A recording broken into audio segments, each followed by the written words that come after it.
In America, little girls grow up with fairy tale dreams of pink princesses and endless possibilities. But here, in Czech Republic, things are different. My name is Zuzanna.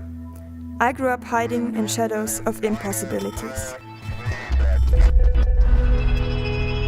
As a teenager, I knew God had a call on my life for working with youth, especially young women. One time, my family traveled to Jablunkov to visit a group that had started there. God stirred something in my heart about that town, about the people of Jablunkov.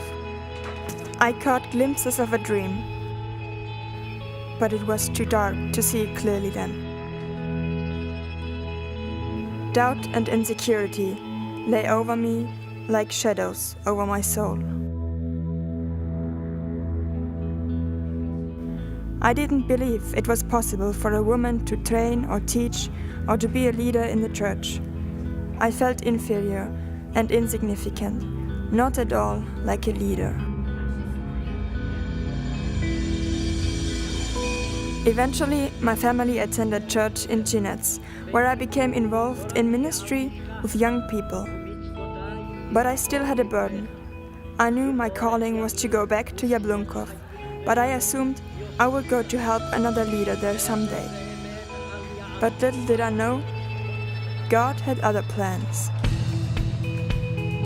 At the NLI Advanced Leadership Training Conference, God touched my heart like never before.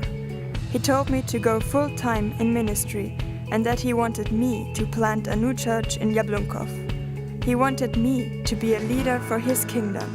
I was in shock. I couldn't grasp this calling. I thought, I'm just a woman, what can I do? I was still standing in the shadows of insecurity and doubt. But at that conference, I heard many stories of women who God was using in such ways. I heard Melody Carlson from Minnesota, a woman trainer in the church, a leader for God's kingdom.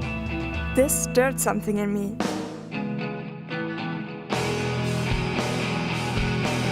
She was doing what I had thought was impossible for a woman to do, and God was telling me that I could do it too.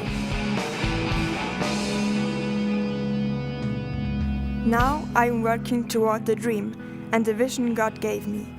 In 5 years there will be a fully functioning church in Jablunkov, full of young people, both men and women, who know Jesus.